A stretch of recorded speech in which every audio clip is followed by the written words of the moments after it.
Orang yang mengikuti hawa nafsu adalah orang yang gak beres sholatnya. Allah sendiri yang menggabungkan dua hal tersebut. Fakhalafa min ba'dihim khalfun adha'us shalah wattaba'us syahwah. Adha'us shalah pasangannya adalah wattaba'us syahwah. Karena dalam ayat yang lain Allah Subhanahu wa taala menerangkan innas sholata tanha 'anil fahsya'i wal munkar. Sesungguhnya salat itu dapat menghalangi seorang hamba dari al-fahsya, perbuatan keji, wal munkar dan kemungkaran.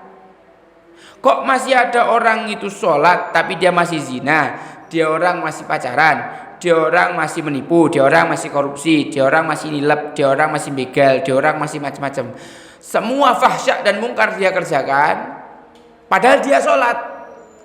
Ada yang gak beres dengan sholatnya. Ada yang gak beres dengan sholatnya. Karena tidak mungkin kan jamaah sekalian dirahmati Allah Subhanahu wa taala. Allah Subhanahu wa taala berfirman inna sholata tanha 'anil fahsya'i wal munkar, sedangkan aplikasinya orang-orang sholat tapi mereka tetap melakukan fahsya dan munkar. Apa Allah yang salah, apa Al-Qur'an yang salah? Saya pikir bukan dua-duanya yang salah. Orang itu sendiri yang salah. Orang itu sendiri yang salah. Dia tidak sempurna dalam sholatnya. Dia melalaikan waktunya, mengulur-ngulur waktunya, dia tidak betul bacaannya, dia asal sholat tanpa menghadirkan kekhusyuan sama sekali. Jamaah yang dirahmati Allah Subhanahu wa taala, sholat ini merupakan hal yang paling penting. Awwalu ma yuhasabu yaumal qiyamah, hal yang pertama kali dihisab oleh Allah Subhanahu wa taala di hari kiamat, sholat. Siapa yang sholatnya benar, yang lain pasti bakal benar. Faman dhayya'aha fahuwa lima siwaha adhiya. Siapa yang meremehkan sholatnya berarti selain sholat dia lebih meremehkan lagi. Dia pasti jauh lebih meremehkan lagi. Kalau kita mau ngelihat kedisiplinan orang, cukup lihat sholatnya aja. Karena Allah Subhanahu wa taala berfirman, "Innas sholata kanat 'alal mu'minina kitaban mauquta." Salat itu adalah waktu yang ditentukan. Orang muslim ini diajari disiplin. Mereka diajari disiplin. Sehari 5 kali mereka berkumpul membantu shaf-shaf yang rapi. Mereka taat pada komando imam. Mereka mengikuti setiap gerakan imam dengan baik. Dan yang dipilih jadi imam adalah orang yang terbaik di antara mereka. Jamaah yang dirahmati Allah Subhanahu wa taala, orang yang terbiasa dengan tertib waktu sholat, maka dia adalah orang yang tertib dalam semua urusan yang lain. Orang yang dikasih amanah dia tidak tertib, pasti sholatnya pun juga tidak benar.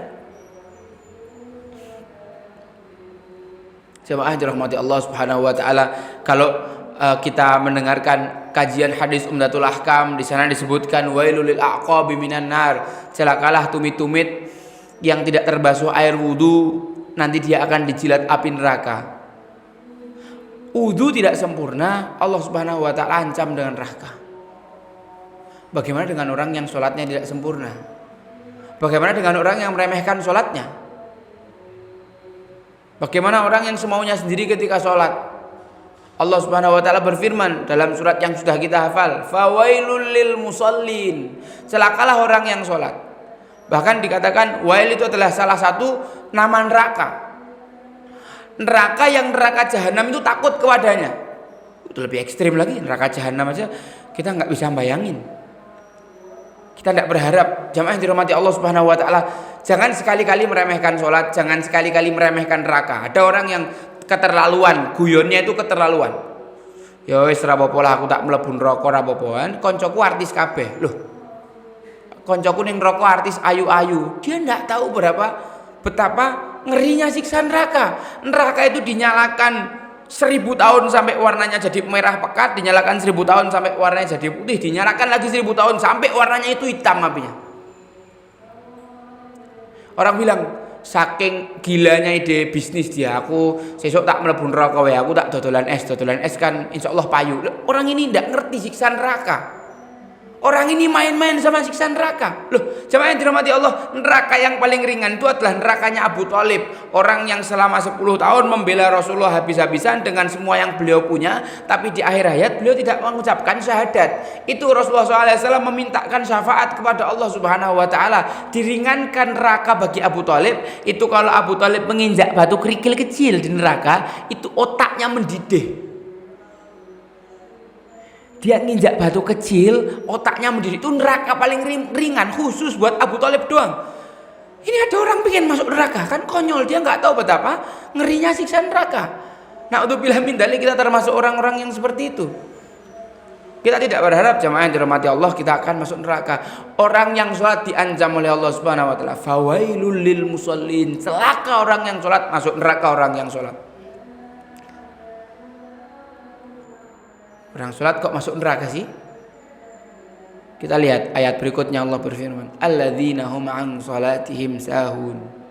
Mereka itu orang-orang yang dalam sholatnya lalai, melalaikan. Para ulama menafsirkan lalai ini apa? 3 hal. 1, melalaikan waktunya.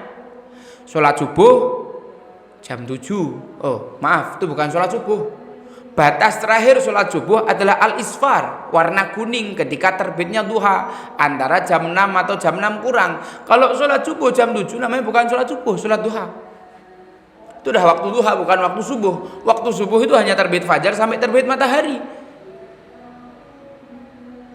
Duhur dikerjakan mepet asar, bahkan dijamak sama asar, padahal dia tidak punya kepentingan sama sekali. Asar dikerjakan mepet maghrib, alasan kerjalah, alasan nonton sinetron lah. Maghrib, isya dilalaikan waktunya. Itu kategori yang pertama, orang yang melalaikan waktu sholat. Orang yang melalaikan waktu sholat. Padahal yang benar adalah pekerjaan itu hanyalah selingan sambil kita menunggu waktu sholat. Semua pekerjaan kita, apapun profesi kita, itu hanya selingan sambil kita menunggu waktu sholat.